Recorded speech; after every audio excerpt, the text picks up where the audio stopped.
enche a terra, enche os céus.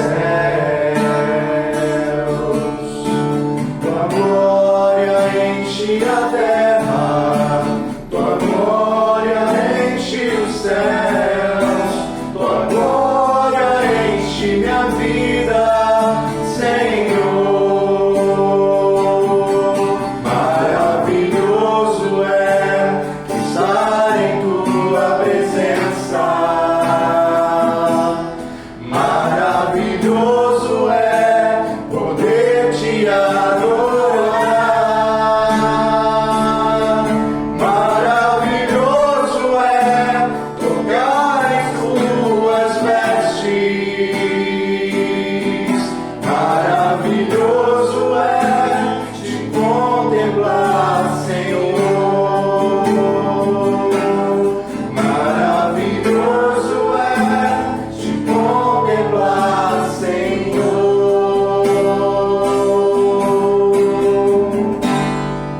Amém.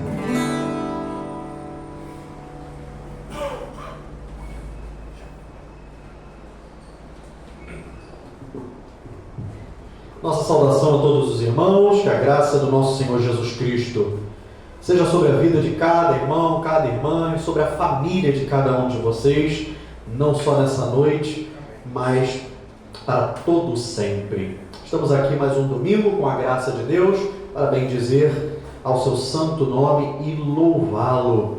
Vamos ficar de pé para a leitura do Salmo 67, versos 5 e 6. Leiamos todos a uma só voz. Louvem-te os povos, ó Deus, louvem-te os povos todos. A terra deu o seu fruto e Deus, o nosso Deus, nos abençoa. Só estamos aqui mais uma semana porque o Senhor tem nos abençoado, tem nos sustentado, tem nos guardado. E como o clamor do Salmo, nós estamos aqui exatamente para isso, para louvarmos a esse Deus. Senhor, nosso Deus e bendito Pai, te agradecemos, meu Deus, porque a tua fidelidade mais uma vez se mostra. O Senhor que prometeu nos dar o pão necessário, prometeu que nós não deveríamos nos preocupar com o que comer, beber e vestir, porque o Senhor, sabendo de todas essas coisas, nos proveria estas coisas. Estamos aqui, Senhor, para buscar em primeiro lugar o teu reino, porque de fato, Pai, poderíamos estar em outros lugares, poderíamos estar fazendo tantas outras coisas, descansando, Senhor, de uma semana atribulada, mas nos fazemos presentes com o intuito de buscar a tua face, de bendizer o teu nome, de louvar a ti, ó Deus.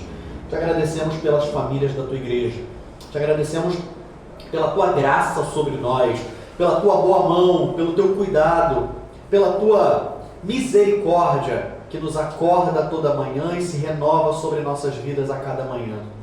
Obrigado, meu Deus, por ter nos conservado em saúde, por ter nos conservado em vida, com fôlego de vida, para que aqui pudéssemos estar e antecipar através desse culto e da nossa vida de modo geral a eternidade contigo. Porque o que fazemos aqui, Senhor, é uma prévia do que faremos por toda a eternidade. Queremos por isso te bendizer, te louvar, derramarmos-nos aos seus pés, ó Deus, como uma demonstração não só de gratidão, mas de reconhecimento de que o Senhor é digno, o Senhor é bom, o Senhor é gracioso.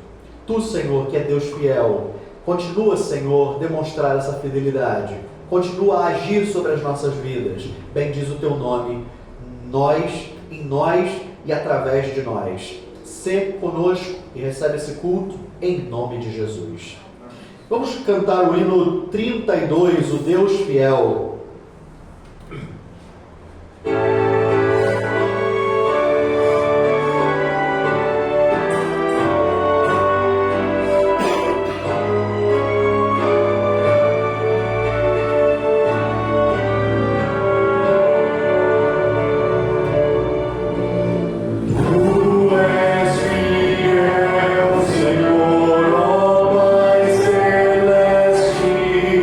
Deus filho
querido.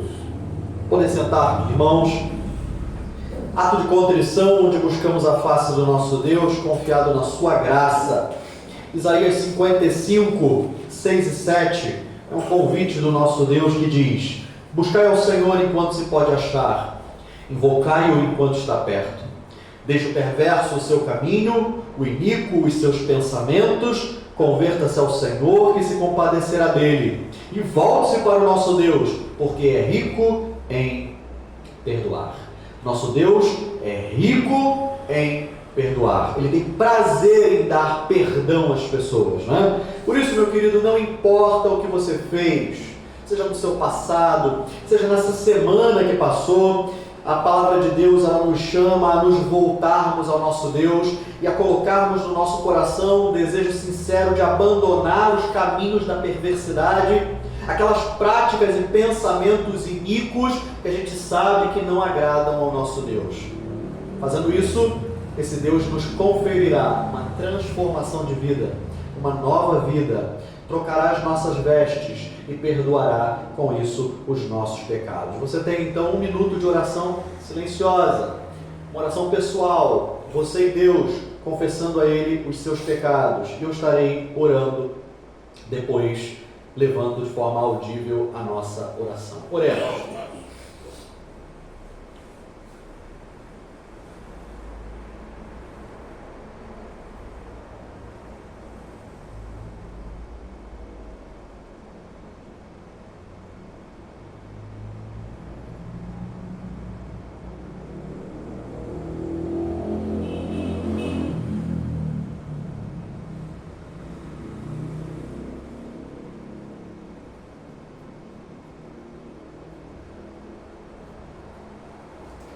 Senhor, nosso Deus e Pai, queremos apresentar mais uma vez as nossas vidas diante de Ti e queremos, ó Deus, junto com as nossas vidas, apresentar também os nossos tropeços e os nossos fracassos. A nossa vida precisa ser como um sacrifício vivo ao Senhor, entregue no altar da devoção, no altar do coração. Mas, ó Deus, é verdade que a oferta às vezes não é perfeita. O animal em questão às vezes é um animal com feridas, com manchas, com deficiências, com sujeiras. E nós sabemos, ó Deus, que esse tipo de adoração não é recebida da Tua parte. Mas te agradecemos e te bendizemos porque Jesus Cristo, Ele se entregou em nosso favor, sendo Ele mesmo o perfeito sacrifício, e garantiu que nós, ó Deus, fôssemos livres da sujeira, fôssemos curados das nossas deficiências, fôssemos, ó Deus, restaurados a um sacrifício aos Teus olhos perfeito. Dessa forma, podemos, por meio de Jesus, estarmos perante Ti e fazer das nossas vidas um culto permanente a Ti. Ó Deus, mas é verdade que às vezes, na caminhada da vida, ainda que perfeitos aos Teus olhos, nós caímos na lama, nós tropeçamos e nos sujamos de terra. Ó Deus, vem nos limpar, vem nos lavar, Senhor, e nos fazer agradáveis a Ti e aceitos perante a Tua presença. Perdoa os nossos pecados, aparta de nós as nossas iniquidades, assim como o Oriente está distante do Ocidente, e manifesta a nós o Teu grande amor, o Teu cuidado, o Teu carinho mais uma vez. Sê com a Tua igreja, purifica-nos das nossas mazelas, perdoa-nos por nossas misérias. É nossa oração em nome de Jesus. Amém. Confiados no amor de Deus, vamos agora passar a adoração a esse Deus. Primeiro ato, leitura bíblica alternada, que está em 1 Pedro, capítulo 3, versos de 1 a 7. O verso 1 diz: mulheres, sede vós igualmente submissas a vosso próprio marido, para que, se ele ainda não obedece à palavra, seja ganho sem palavra alguma por meio do procedimento de sua esposa, a igreja. A observar o vosso honesto comportamento, cheio de temor. Não seja o adorno da esposa o que é exterior, como frisado de cabelo, adereços de ouro, aparato de vestuário. Seja, porém, o homem interior do coração, unido ao incorruptível traje de um espírito manso e tranquilo, que é de grande valor diante de Deus. Pois foi assim também que a si mesmas se ataviaram outrora as santas mulheres que esperavam em Deus, estando submissas a seu próprio marido. Como fazia Sara, que obedeceu a Abraão, chamando-lhe Senhor, da qual vós vos tornastes filhas, praticando o bem e não temendo perturbação alguma. Maridos, vós igualmente vivei a vida comum do lar, com discernimento, e tendo consideração para com vossa mulher como parte mais frágil, tratai-a com dignidade, porque sois juntamente herdeiros da mesma graça de vida, para que não se interrompam as vossas orações. Finalmente, sejam todos de igual ânimo, compadecidos, fraternalmente amigos, misericordiosos, humildes, não pagando mal por mal ou injúria por injúria, antes, pelo contrário, bendizendo, pois para isto mesmo fostes chamados a fim de receberdes bênção por herança. pois quem quer para a vida, viver dias felizes, refreia a língua do mal e evite que os seus lábios falem dolosamente. Aparte-se do mal, pratique o que é bom, busque a paz e empenhe-se por alcançá-la. Porque os olhos do Senhor repousam sobre os justos, e os seus ouvidos estão abertos às suas súplicas. Mas o rosto do Senhor está contra aqueles que praticam males. Ora, quem é que vos há de maltratar se fordes zelosos do que é bom?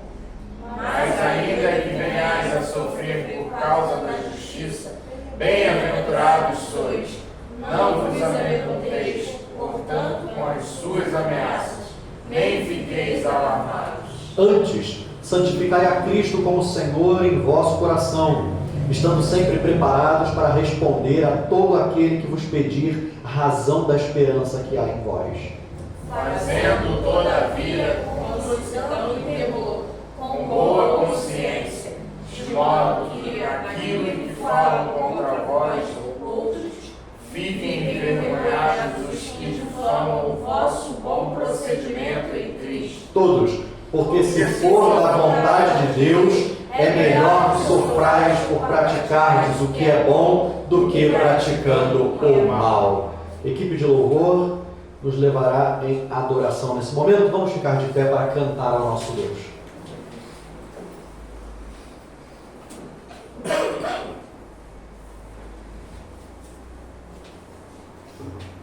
Equipe de louvor, saúde a amada igreja com a santa e gloriosa paz do Senhor. Amém. Som.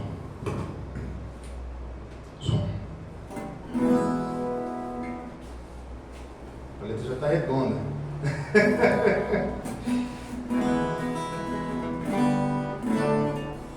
Irmãos, uma reflexão para vocês hoje. Às vezes a gente tem um evangelho muito difundido nas mídias sociais, que em grande parte não é o evangelho de Cristo. O Rodrigo ele comentou bastante algumas aulas atrás sobre a teologia da prosperidade, essa coisa toda, mas essa teologia ela realmente existe. Só que não é a prosperidade que esse pessoal vende. Não é a prosperidade financeira, não é a prosperidade terrena. É a prosperidade de termos uma vida eterna com Cristo. Se a gente olhar para a nossa vida, por que estamos aqui hoje? Porque a gente conseguiu pegar uma condução ou pagar o nosso combustível para estar aqui hoje. E por que conseguimos esse combustível e essa condição? Porque nós temos um trabalho que nos favorece a isso. Se a gente for remontando todas as coisas, a gente vai chegar no nosso nascimento, por que nós nascemos e tudo mais. Mas, no fim das contas, só estamos aqui por causa de Cristo. Se Cristo não tivesse aberto os dois braços naquela cruz, nós não estaríamos aqui. Então não dependeria do nosso esforço. Nós temos uma medida de responsabilidade. Mas se Cristo não tivesse compaixão de nós, se o amor não tivesse amado, nós não estaríamos aqui. Então quando adorarmos a Deus, adoremos com gratidão no nosso coração. Que o nosso louvor seja pelo coração, não pela boca. Porque pouco importa se você vai cantar no ritmo, se você vai cantar no tom. O que importa é o que está dentro do seu coração. Se é em espírito e em verdade. Vamos cantar?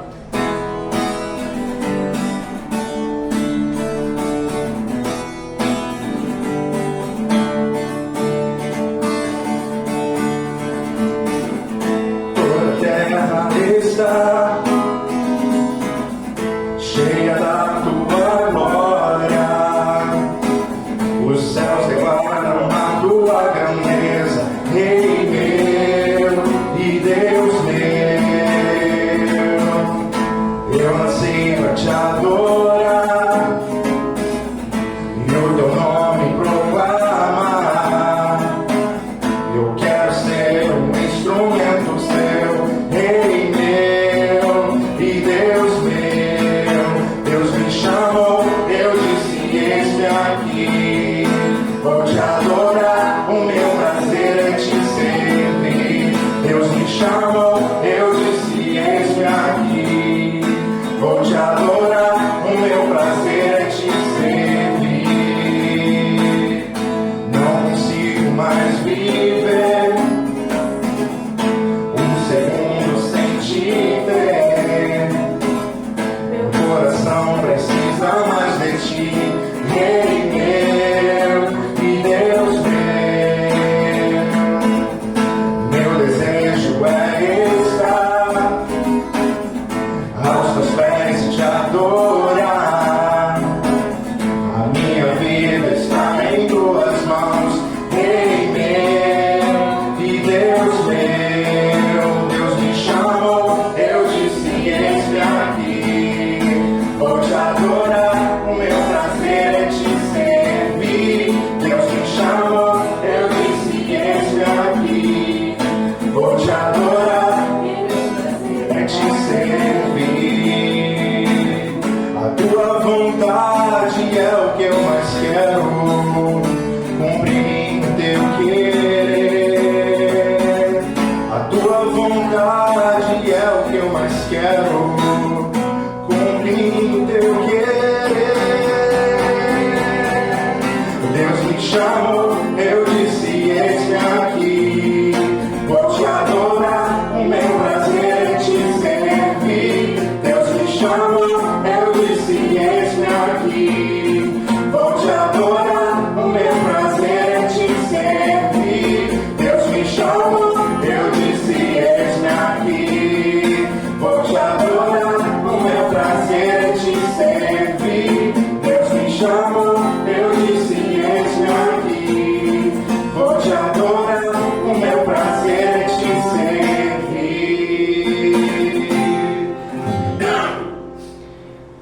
Irmãos, nós só estamos aqui hoje porque Deus falou nos nossos corações. Não fosse por isso, nós estaríamos nas nossas casas ou em qualquer outro lugar. Porque, como eu já disse algumas vezes, o Evangelho para o ser humano é uma coisa ilógica, irreal. Abrir mão do seu próprio eu para servir a Cristo, o ser humano nenhum faria isso. Não dentro da sua lógica. Então, quando nós fazemos isso por Cristo, e quando eu digo de fazer de coração, é porque Cristo primeiro tocou em nossos corações. Se não fosse assim, nós estaríamos aqui em fingimentos. Essa é uma das certezas que eu tenho. Porque todas as adversidades da vida, elas clamam para que você abandone mesmo a igreja. Por que estar aqui? Por que dizimar? Por que ofertar? Por que tudo isso, Rodrigo? Por causa de Cristo. A partir do momento que isso é por causa de mim, a primeira oportunidade eu pulo fora. Mas é por causa de Cristo. Aquele que criou a chama do seu coração, Ele te chama nessa noite, para que você louve Ele em espírito e em verdade. Eis-me aqui, outra vez, diante de ti, abro meu coração, meu clamor, tu escutas e fazes cair as barreiras em mim. És fiel, Senhor, e dizes palavras de amor e esperança sem fim ao sentir.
do meu coração, meu clamor, tu escutas e fazes cair as barreiras em mim. És fiel, Senhor, e dizes palavras de amor e esperança sem fim aos o teu toque, por tua bondade, libertas meu ser no calor deste lugar. Eu venho me derramar, dizer que te amo, me derramar, dizer que preciso, me derramar. Dizer que sou grato, me derramar. Dizer que és formoso, me derramar. Dizer que te amo, me derramar. Dizer que preciso, me derramar. Dizer que sou grato, me derramar. Dizer que és formoso.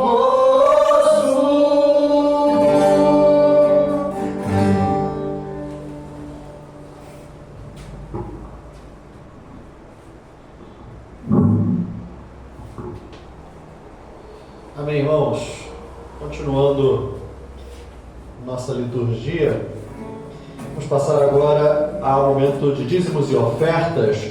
A leitura bíblica está em Deuteronômio capítulo 16, verso 17, que diz: cada um oferecerá na proporção em que possa dar, segundo a bênção que o Senhor seu Deus lhe houver concedido. Como foi falado aqui mais cedo, a contribuição ela é proporcional. A gente jamais pede acima das posses da pessoa.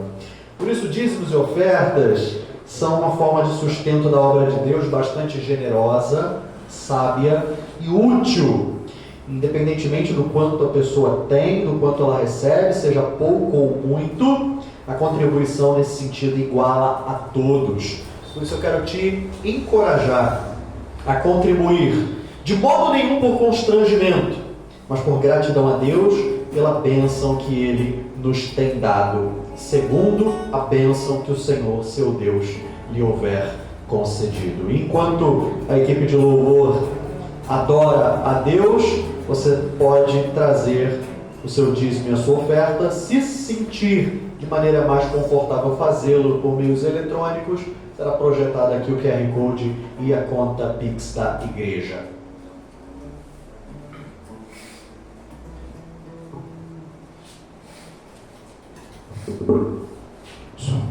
Vamos lá? Maravilhoso é pra mim, tão maravilhoso é pra mim viver em comunhão com meus irmãos todos os dias. O pardal encontrou casa, a andorinha fez o seu ninho, eu encontrei os seus altares, Senhor.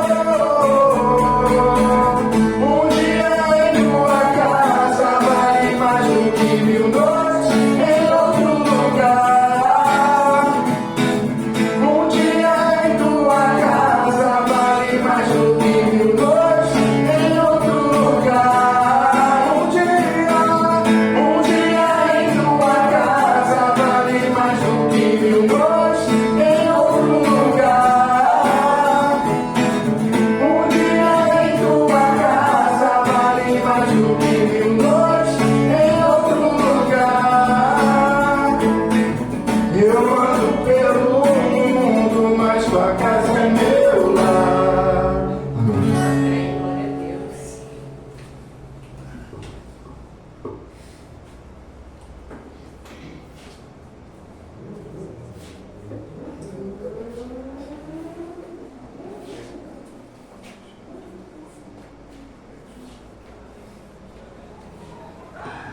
Hoje nós fizemos a nossa primeira assembleia e eu vou dizer que foi boa, foi abençoada. Eu estou até agora refletindo.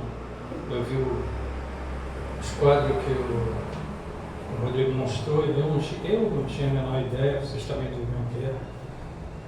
Eu estava ali, estava vendo uma batalha, estava vendo uma luta que tem se desenrolado nesse ano todo, que eu não sabia que estava assim. Né? E eu estava meditando qual é a importância da gente estar aqui hoje. Quando eu saio daqui, quando a gente sai daqui, a gente vê que cada esquina tem uma igreja, às vezes tem duas.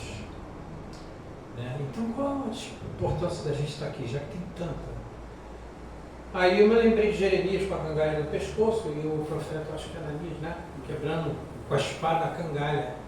Ele estava com a cangalha no pescoço porque aquilo ali foi que Deus mandou ele fazer isso. Ele é um profeta de Deus. O profeta é aquele que é a boca de outro, que fala o que o outro mandou. No caso, é o profeta de Deus, porque fala o que Deus mandou. Mas Ananias, ele profetizou bênção. Ele falou, não, eu vou quebrar essa cangalha com a espada, e da mesma forma, Deus vai quebrar a servidão desse povo e vai ser abençoado. Rei, tu vai ter muitas mulheres, vai ter muitos filhos, vai ter muito cavalo, vai ter... Não era nada disso que Deus estava falando. E Jeremias falou para ele, tu é um falso profeta e daqui a um ano tu vai estar morto. Tu não vai nem ver nada disso que você falou.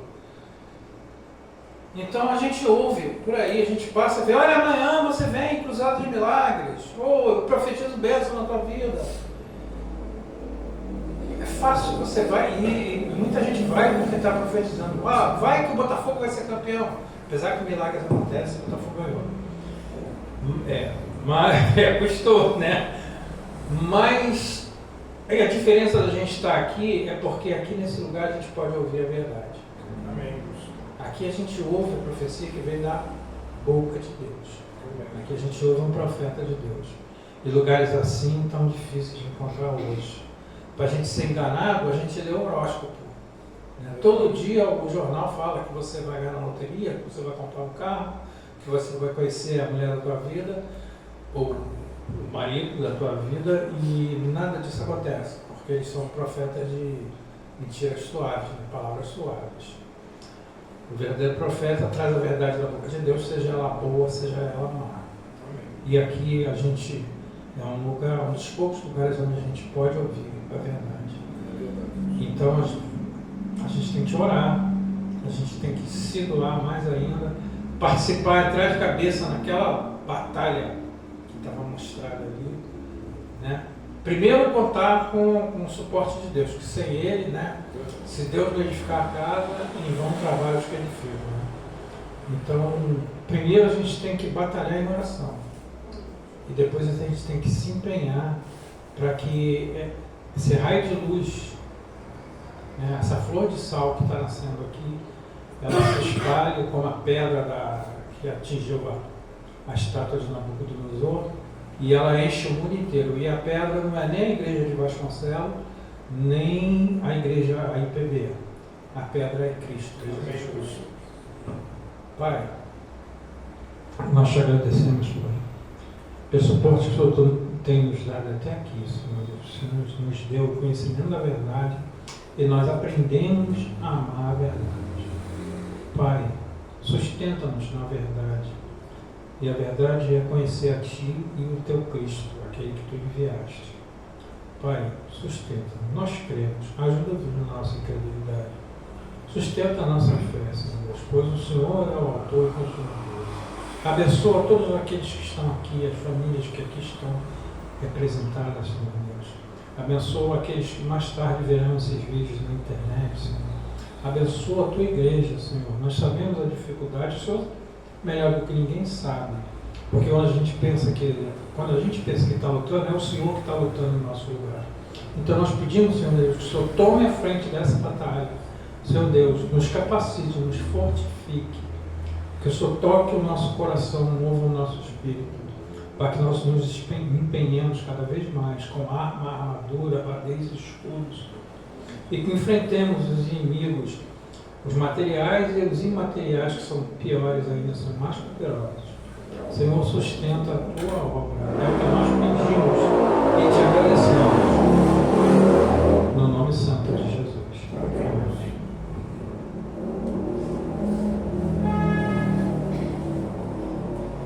sentar, irmãos.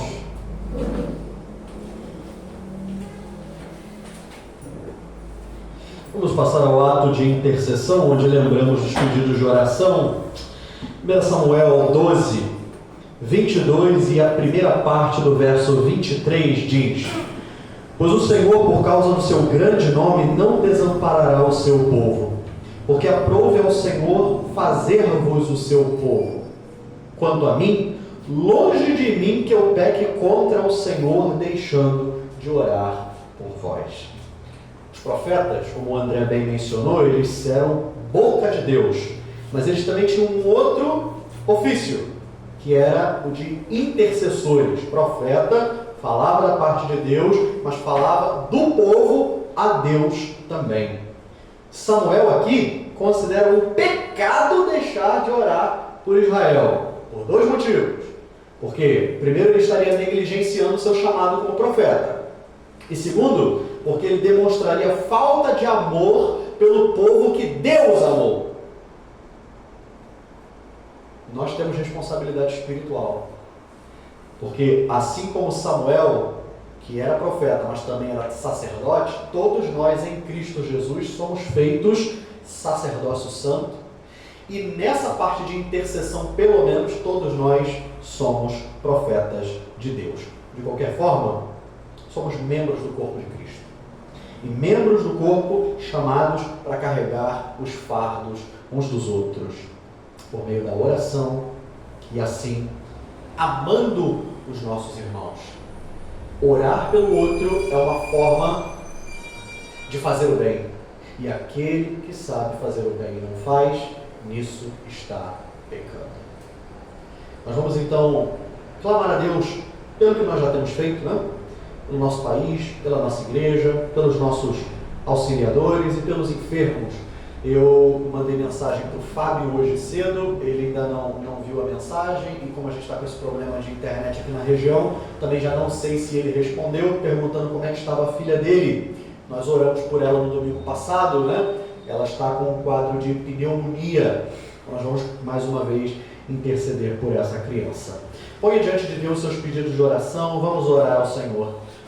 Pai bendito e amado, nós entramos em Tua presença nesse momento, Senhor, para entregar diante de Ti as nossas necessidades e não apenas as nossas. Queremos, Senhor, depositar aos Teus pés as realidades, no plural, que nós temos vivido e que outros conhecidos por nós também têm. Ó Senhor, nesse momento visita a casa do Fábio, visita, Senhor, a pequena Yasmin, que tem enfrentado um quadro de pneumonia. Na verdade, Senhor, essa última semana muita gente apresentou problemas respiratórios. O Senhor sabe melhor do que qualquer um de nós, mas o dela se desenvolveu e se tornou um quadro um pouco mais delicado. Mas Deus, nada disso é difícil, nada disso é problemático para o Senhor. Basta uma única palavra Tua e tudo isso acaba, meu Pai. Por isso rogamos a Ti, Senhor, para que o Senhor fale, para que o Senhor haja em favor dessa criança e possamos testemunhar e nos alegrarmos com a presença dela e de seus pais novamente aqui. De igual modo, visita também os leitos do hospital, visita também as pessoas, ó Deus, que às vezes não chegam no nosso conhecimento, mas que têm incessantemente clamado a Ti, têm vivido oprimidas por um diagnóstico que receberam, melindrosas por causa de notícias ruins que receberam no quadro de saúde. Ó Deus, Tu és o médico dos médicos, aquele que curava na antiguidade e que cura ainda hoje, porque Tu és o mesmo, Senhor, Tu não mudaste. Por isso nós sabemos que podemos rogar a Ti, para que o Senhor opere, continue operando com poder. Ó Deus, seja também com a nossa nação, com o nosso país que tem ainda enfrentado momentos delicados, ó Deus, seja na questão política, seja na questão econômica, ó Deus, seja na questão da justiça social, na segurança pública. Deus, Tu és Senhor sobre todas essas áreas. O Senhor é Deus que, apesar de ter colocado responsáveis e representantes políticos em cada uma dessas coisas, é o Senhor quem controla tudo isso. Por isso, Senhor, não importa se é Nero quem está no poder, não importa se são os asmoneus quem estão no poder, não importa se é Davi quem está no poder, não importa se é alguém que tem o interesse em fazer o bem ou fazer o mal. Ó Deus, quem no fim das contas está no trono, não só do Brasil, mas de todo o universo, é o Senhor. E é por isso que nós confiamos em Ti, clamamos a Ti por uma solução pelo nosso país. Ó Deus, atende, Senhor, o clamor do Teu povo. E em nome de Jesus, começa essa mudança pela Tua igreja. Ó Deus, abatendo o que precisa ser abatido, exaltando o que precisa ser exaltado, tirando, limpando o que precisa ser limpado, expondo feridas, Senhor, que precisam ser curadas. Que em nome de Jesus o Senhor restaure o Brasil, mas restaure primeiro a Tua igreja no Brasil. E a partir do trabalho do Teu povo, possamos ver transformação nessa nação. Ser também com os nossos apoiadores, ser também com a nossa igreja. Que no nome de Jesus o Senhor possa trazer novos apoiadores e continuar a abençoar e sustentar os que já se fazem nesse mistério, nessa necessidade que temos. Que no nome de Jesus o Senhor seja conosco, traga para aqui pessoas que precisam ouvir a Tua palavra, aprender do Senhor, crescer na graça e conhecimento de Cristo, crescer em comunhão, crescer espiritualmente. Porque não só queremos dar aquilo que o Senhor já nos tem dado, mas queremos, Senhor, também crescer de maneira saudável para o louvor da glória do Teu nome. Abençoa cada um de nós. Ser com as famílias, Senhor. Estamos no mês da família, encerrando o mês da família hoje. Ser com as famílias da Tua casa. Ser com as famílias, Senhor, da região. No nome do Senhor Jesus, a Tua boa mão esteja estendida, abençoando cada pessoa que faz parte das nossas famílias, abençoando, sustentando e cuidando dos nossos lares, seja na nossa presença, seja na nossa ausência. Entregamos tudo em Tuas mãos, porque tudo no fim das contas Te pertence. Em nome de Jesus. Amém. Amém. Vamos passar a pregação da palavra de Deus. Pedir Sara para fazer essa oração aqui à frente. Amém? Senhor Deus, meu Pai, neste momento, Senhor, nós estamos aqui reunidos em Teu nome. Queremos te agradecer, Senhor, porque o Senhor nos deu condições de estarmos aqui na Tua casa para Te louvar e adorar o Teu nome. Senhor, toma o Teu filho, eu sei que o Senhor colocaste a palavra que nós vamos ouvir nesta noite. E que venha, Senhor, sobre os nossos corações, que venha transformar não somente de dentro para fora, mas de uma forma diferente, Senhor. Que nós vamos sair daqui, Senhor, cheios do Teu Espírito Santo. E que a Tua palavra venha estar sobre nossas vidas, Senhor. Toma, Senhor, esta casa, toma cada membro, toma, Senhor, o Teu filho, Pai. Faça a Tua vontade em nome de Jesus. É isso que te pedimos e te agradecemos. Amém. Amém, irmãos. Abramos a Bíblia em Obadias, capítulo 1. Na verdade é o único capítulo que tem, né? Não tem outro. Obadias, faremos a leitura de todo o capítulo, versos de 1 a 21. Se você está procurando na Bíblia física, Obadias fica entre Amós e Jonas. É um livro difícil, né? Muita gente talvez nem saiba que existe, viu? E eu não estou exagerando. Tem muito cristão, pelo menos novo convertido, que nem sabe que Obadias existe, tá? Diz assim: visão de Obadias. Assim diz o Senhor a respeito de Edom. Desculpe, irmãos. Temos ouvido as novas do Senhor, e às nações foi enviado um mensageiro que disse: levantai-vos e levantemo-nos contra Edom para a guerra. Eis que te fiz pequeno entre as nações, tu és muito desprezado. A soberba do teu coração te enganou, ó tu que habitas nas fendas das rochas, na tua alta morada, e dizes no teu coração: quem me deitará por terra? Se te remontares como águia, e puseres o teu ninho entre as estrelas, de lá te derribarei, diz o Senhor. Se viessem a ti ladrões ou roubadores de noite, como estás destruído? Não furtariam só o que lhes bastasse? Se a ti viessem os vindimadores, não deixariam pelo menos alguns cachos? Como foram rebuscados os bens de Esaú? Como foram esquadrinhados os seus tesouros escondidos? Todos os teus aliados te levaram para fora dos teus limites.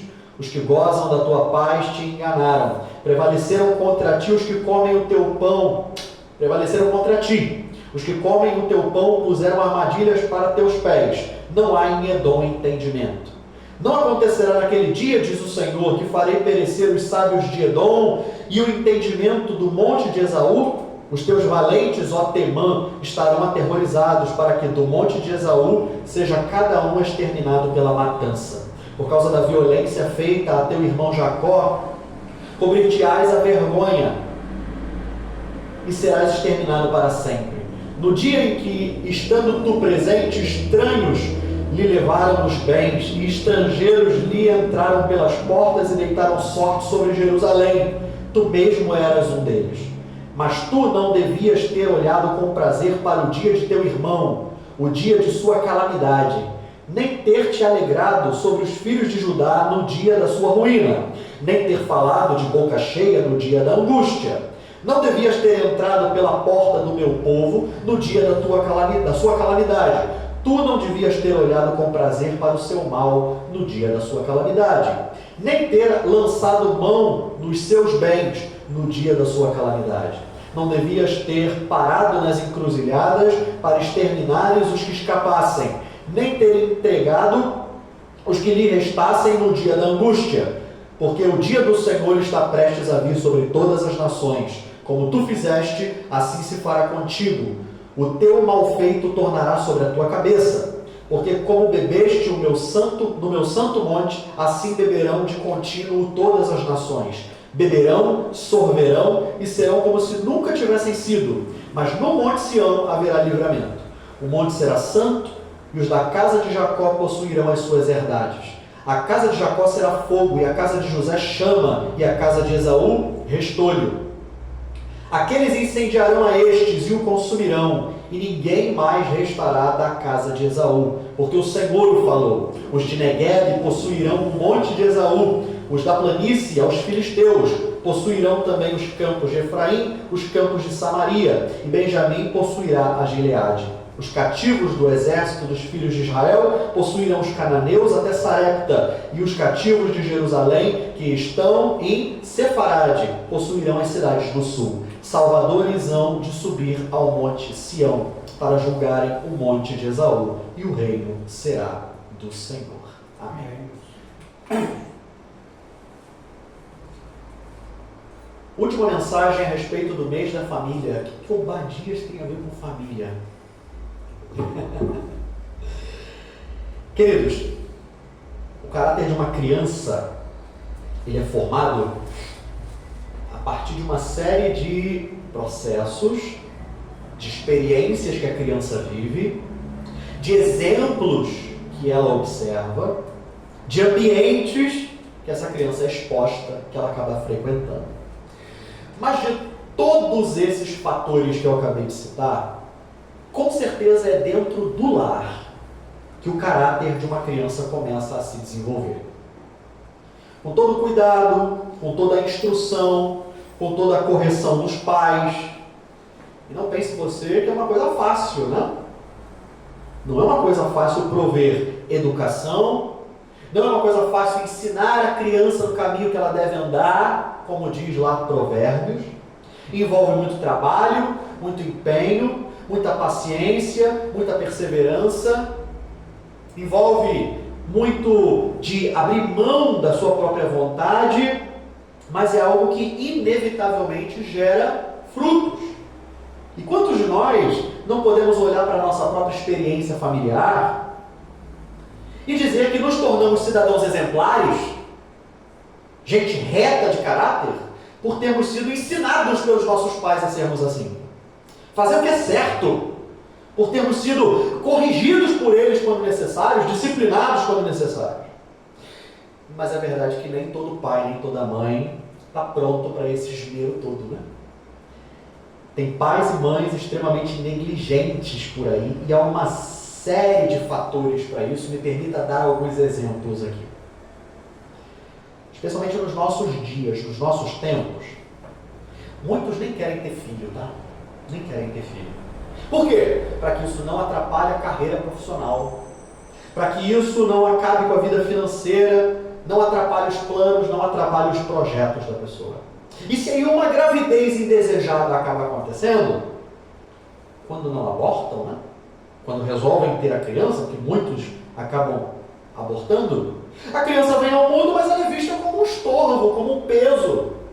E como qualquer coisa que a gente considera como algo que atrapalha a nossa vida, a gente vai deixá-la para escanteio, vai procurar se distanciar.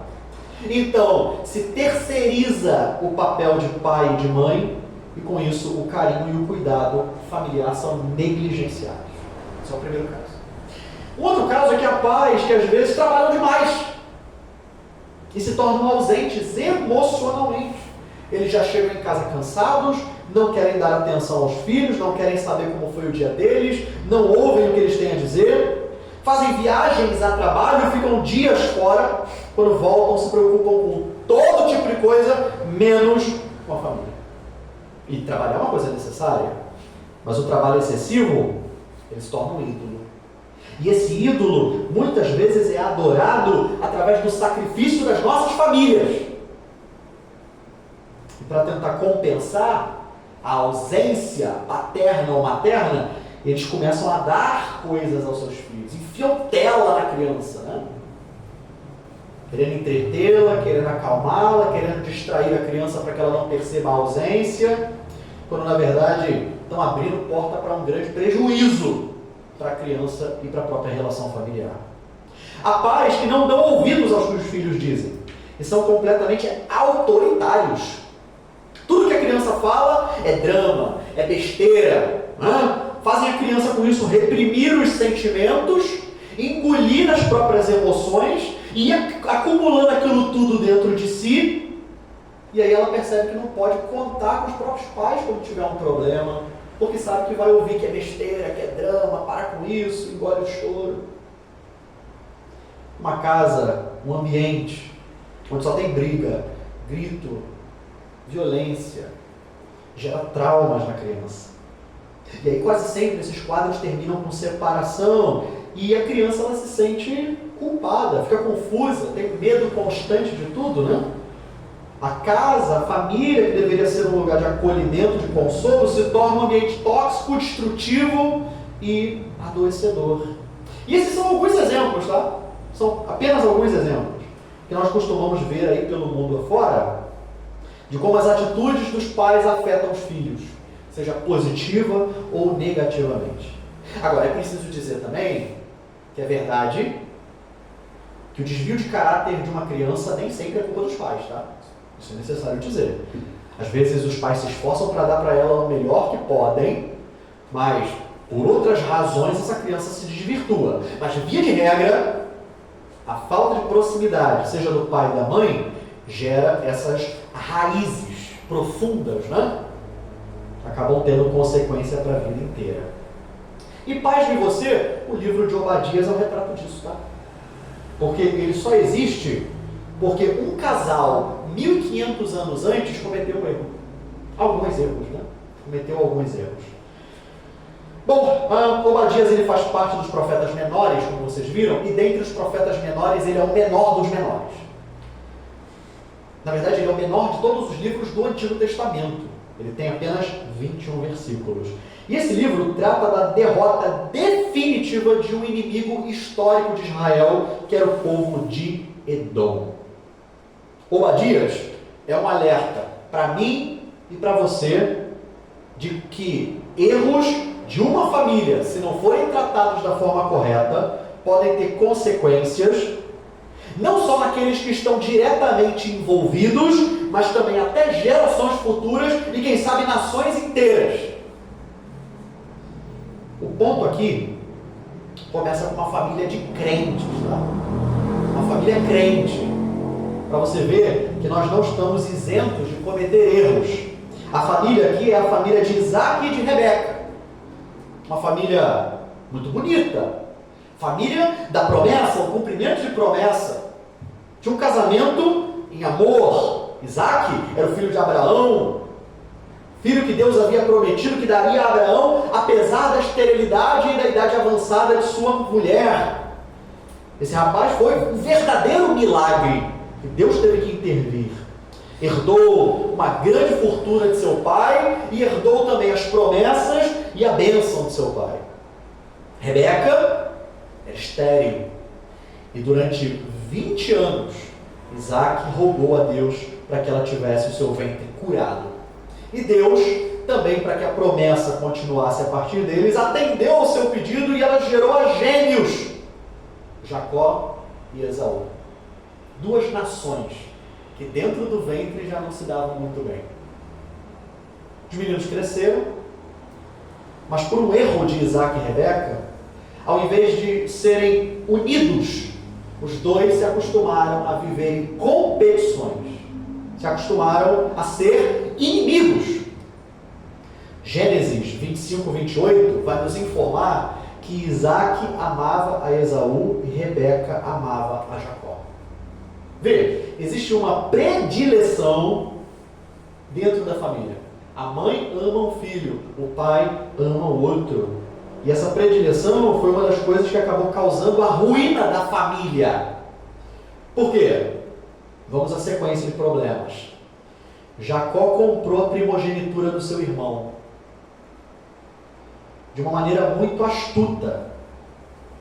E também, de forma muito astuta, inclusive com a ajuda da mãe, ele rouba a bênção do irmão e engana o seu próprio pai.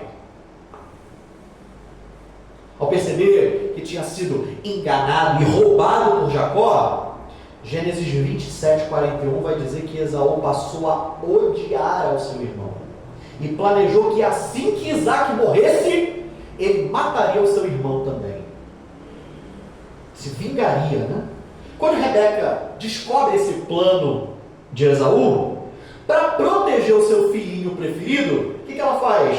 Ela manda Jacó ir morar com seu tio, Labão, lá nas regiões de Arã, até que o ódio de Esaú passasse. Nesse tempo, Esaú já era casado. Jacó não. Esaú tinha tomado para si uma mulher cananeia. E aí quando Isaac está instruindo Jacó, antes de enviá-lo até Labão para morar lá, ele diz para Jacó buscar dentre as filhas de Labão uma esposa. E tanto o final de Gênesis 27 quanto o começo de Gênesis 28, nós vemos eles dando essa instrução para Jacó, porque eles se aborreceram da esposa que Esaú havia tomado para si. Rebeca, de maneira especial, estava desgostosa por ter uma nora cananeia. E ele não queria que Jacó tomasse também uma mulher daquele povo. Então, instruíram ele que quando fosse tomar a esposa, tomasse dentre as filhas de Labão, né? Esaú, ouvindo essa queixa de sua mãe, ouvindo essas instruções de seu pai, ele resolve tomar para si uma segunda esposa, dessa vez dentre os filhos de Ismael, que também era filho de Abraão. Mas ele não fez isso motivado por amar aquela mulher, ou por desejar ter uma descendência que seguia o caminho do Senhor. Ele fez isso só para tentar agradar aos pais, para querer receber deles algum tipo de elogio, alguma bênção, para ter a sensação de que fez alguma coisa certa alguma vez. 20 anos depois, Gênesis 33 nos narra um reencontro entre esses dois irmãos. Ali a raiva de Esaú já tinha parado, foi um reencontro bastante pacífico e respeitoso, eles se reconciliaram e aparentemente Esaú o perdoou. Mas eles não vivem juntos, eles resolvem viver separados, inclusive vão originar culturas totalmente diferentes, não fazem entre si nenhum tipo de acordo, nenhum tipo de aliança. Esaú vai morar nas regiões montanhosas de Seir e Jacó herda a promessa de Abraão, tendo direito a toda a terra de Canaã. Mesmo Esaú tendo perdoado o seu irmão, e isso é uma coisa interessante de se perceber, os descendentes de Esaú, os filhos de Esaú, seus netos, seus bisnetos, ao longo do tempo, alimentaram aquele ódio que nem Esaú tinha mais.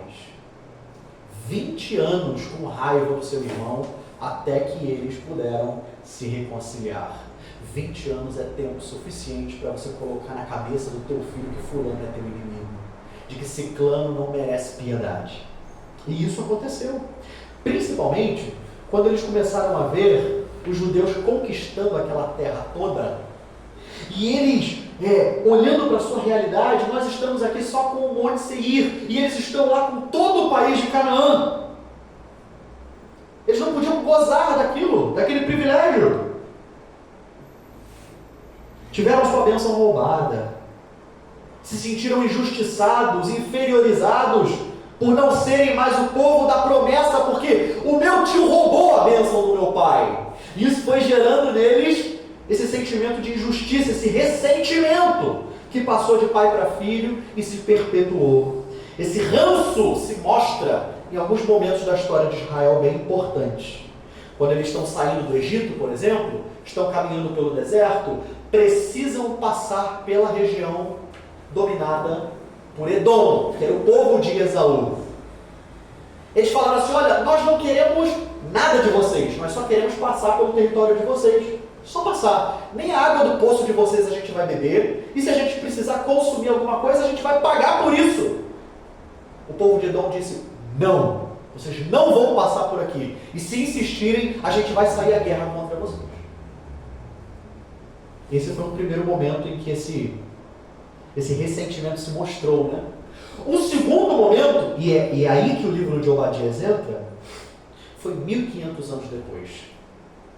Os babilônios invadiram Jerusalém, massacraram os judeus, levaram muitos deles como prisioneiros, mataram outros tantos, incendiaram a cidade.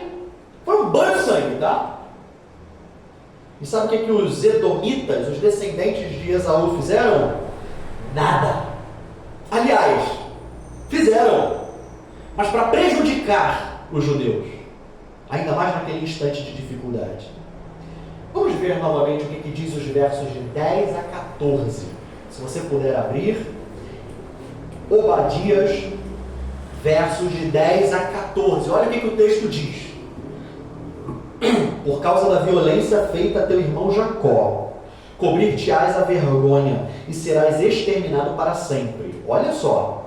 No dia em que, estando tu presente, eles estavam ali no território de Israel, estranhos lhe levaram os bens, e estrangeiros lhe entraram pelas portas e deitaram sorte sobre Jerusalém. Tu mesmo era um deles. Os babilônios começaram a invadir Jerusalém. Sabe quem é que ajudou os babilônios? Os próprios edomitas, uma nação irmã de Israel. Eles ajudaram os inimigos de Israel. Verso 12. Mas tu não devias ter olhado com prazer para o dia do teu irmão. Eles se sentiram vingados ali pelas mãos dos babilônios. E não só. Nem ter se alegrado sobre os filhos de Judá no dia da sua ruína, nem ter falado de boca cheia no dia da angústia. 13. Não devias ter entrado pela porta de meu povo no dia da tua calamidade. Tu não devias ter olhado com prazer para o seu mal no dia da sua calamidade, nem ter lançado mão dos seus bens. Então, enquanto os babilônios estavam lá tirando, espoliando a nação, matando um monte de gente, roubando os bens, quem estava lá no meio roubando junto? Os edomitas. Não devias ter parado nas encruzilhadas para exterminarem os que escapassem. Ah, tem judeu fugindo? Deixa eu fugir não, pega ele ali. E matava. Nem ter entregado os que lhe restassem. Ah, ali ó, fulano ele está fugindo, não mata não, entrega lá para os babilônios. Os babilônios tiveram a ajuda dos edomitas. O povo irmão de Israel estava ajudando a destruir o próprio irmão no dia que Deus derramou juízo contra eles. Por causa dessa atitude, por eles terem se alegrado quando Israel foi devastado, por eles terem inclusive ajudado os inimigos de Israel nesse momento, é que Obadias vai profetizar a destruição completa de Edom e a exaltação de Israel, como nós acabamos de ler. Agora, sabe o que é irônico? O mesmo Nabucodonosor que foi ajudado por eles depois vai atacar os edomitas. Vai matar a muitos e vai obrigar eles a saírem da região de Seir, deixando as cidades completamente abandonadas, tá? Eles vão se abrigar no sul de Judá, uma região que ficou conhecida como Idumeia. E lá no século II a.C., um rei de Israel chamado Hircano I vai conquistar os edomitas e obrigar eles a se tornarem judeus. Se não se circuncidasse, não se tornasse judeu, não ia ter os privilégios sociais que precisavam. E assim, você tem o fim da identidade nacional de Edom. Mesmo que Herodes, que manda matar as crianças lá em Mateus capítulo 2, seja desse povo, Herodes é um idumeu, depois de Herodes você já não tem mais nenhum registro histórico de gente dessa nação. Deus os aniquilou completamente. Não há notícias de ninguém hoje em dia que faça parte dos descendentes de Esaú. O problema, iniciado 1500 anos antes, um ódio de irmão com irmão, alimentado por inabilidade dos próprios pais deles, gerou esse problema. Obadias é um livro que só existe por causa de erros de Isaac e de Rebeca na sua administração familiar. Que lições a gente pode tirar disso aqui? Primeiro, não permita que os problemas mal resolvidos da sua família arruinem a sua família. O ódio e a consequente ruína de Edom começaram com uma sementinha que foi plantada no coração de Esaú e que foi sendo alimentada por 20 anos até que ele então perdoou seu irmão. Tem coisa que a gente considera que é pequena, que é sem importância, mas que pode se transformar num transtorno gigantesco, tá? Tem um provérbio chinês que ilustra isso de uma forma interessante. Diz assim: houve uma ferida no casco do cavalo. A mosca depois foi lá e pousou na ferida. A ferida, por causa da mosca, infeccionou.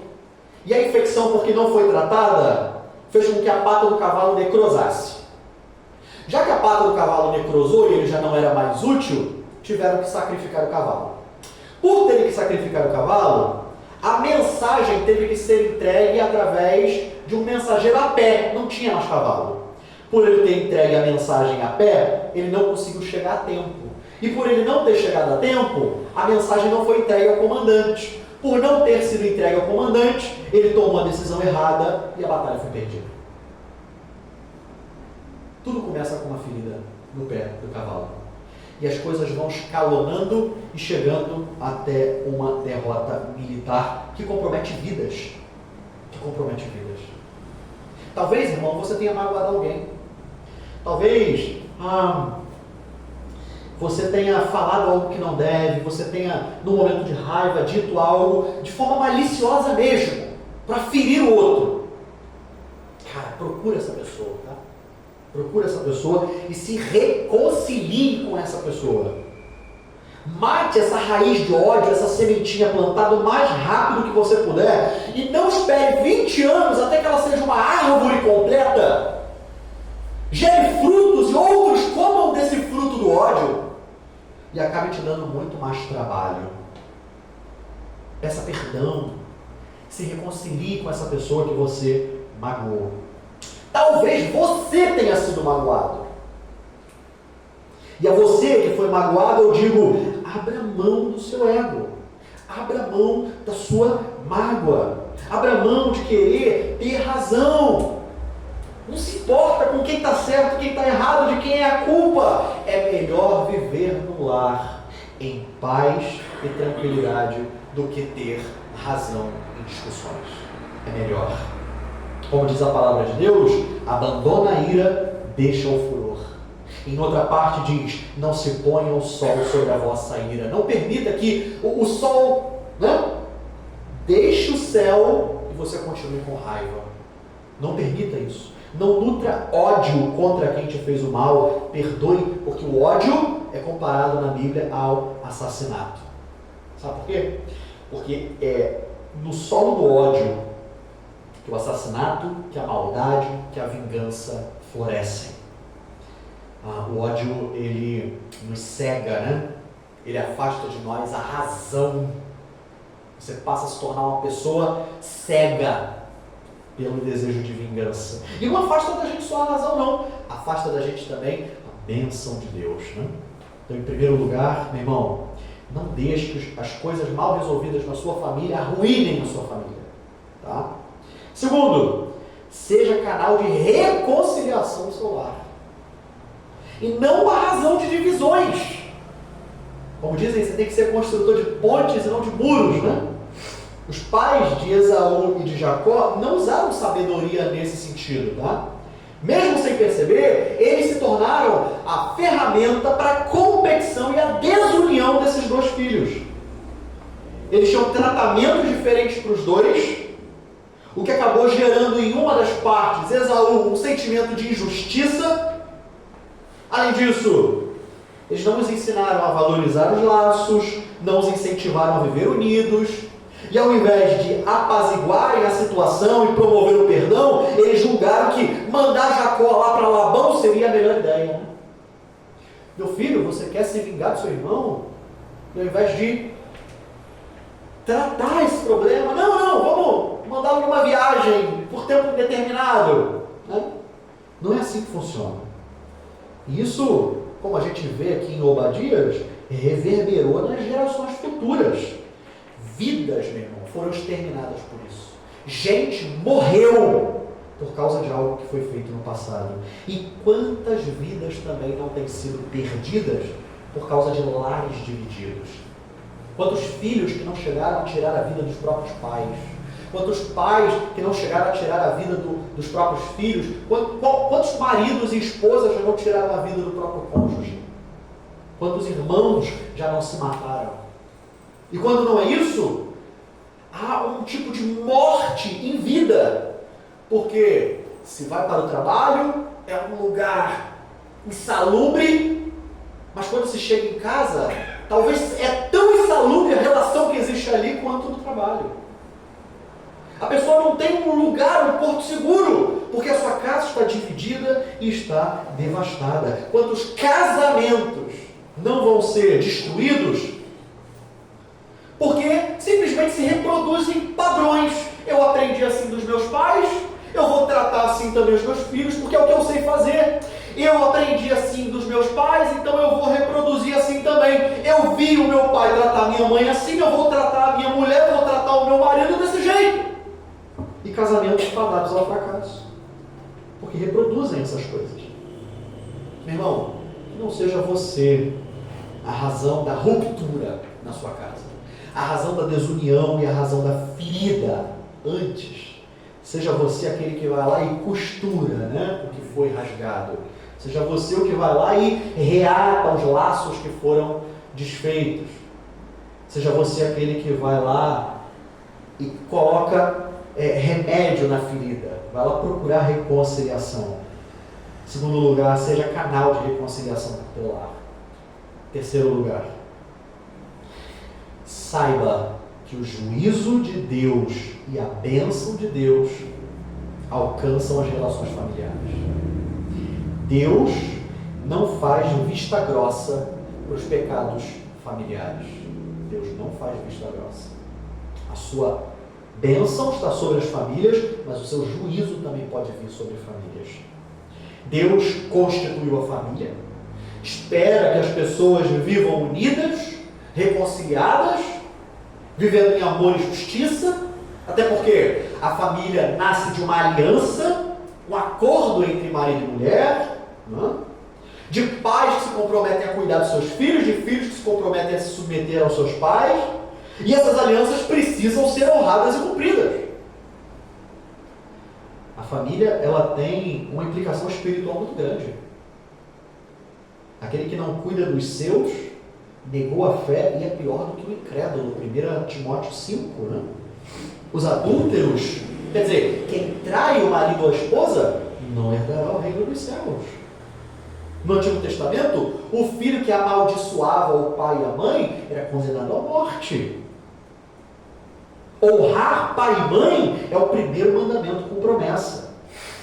Nós provamos que somos cheios do Espírito Santo através das nossas relações familiares. Está lá em Efésios capítulo 5.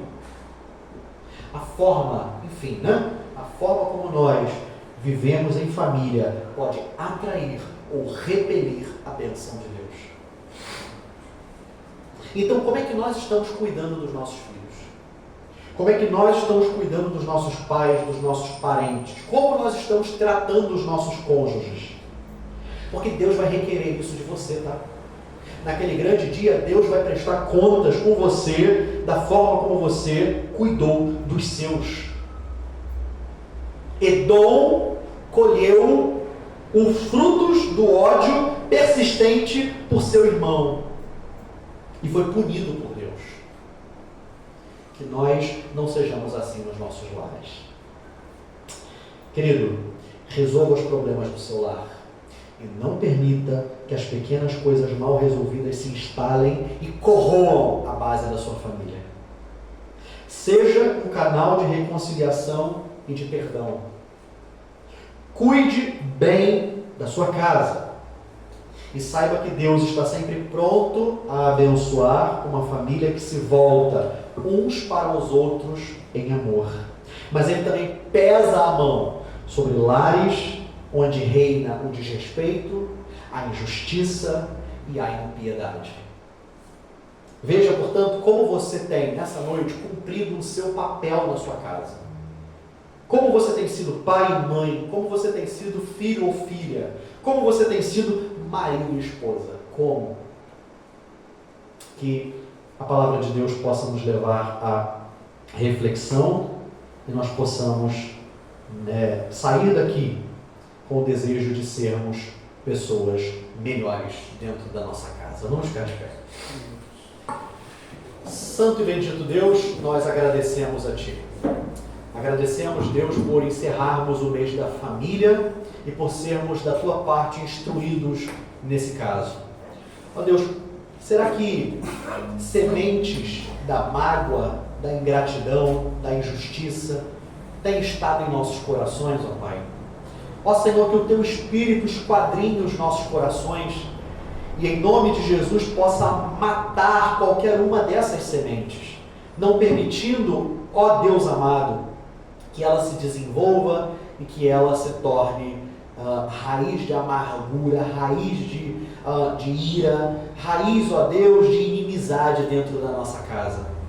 Que nós não cometamos o mesmo problema de Esaú. Ó Deus, mas é verdade que há muitos que não falam mais com parentes, há muitos que não falam mais com filhos, não falam mais com os pais, não falam mais com irmãos, com tios, por causa de coisas que aconteceram no passado e que não tem hoje mais nenhum tipo de importância. Ó Deus, nós queremos chamar a nós a responsabilidade de resolvermos esses problemas. Que em nome de Jesus o Senhor nos dê coragem e oportunidade para isso.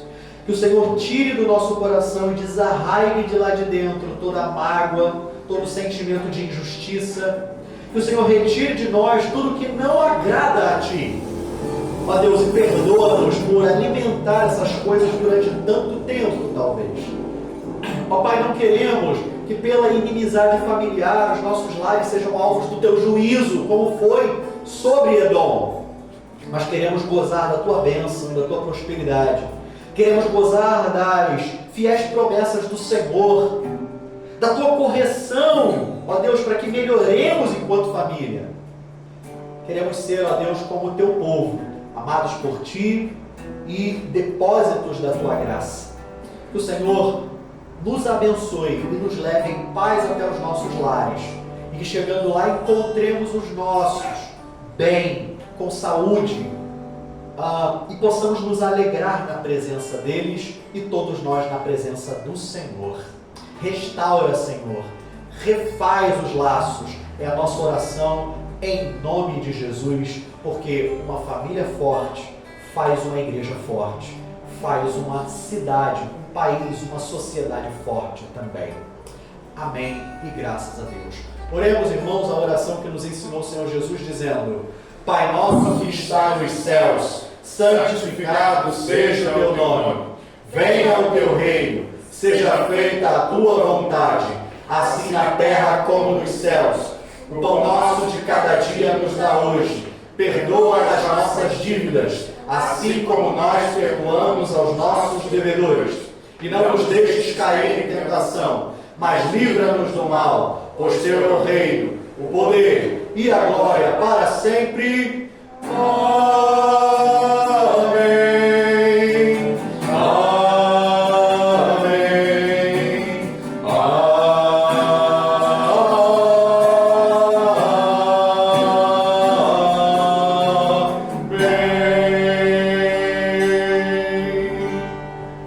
Podem sentar rapidamente nossos anúncios.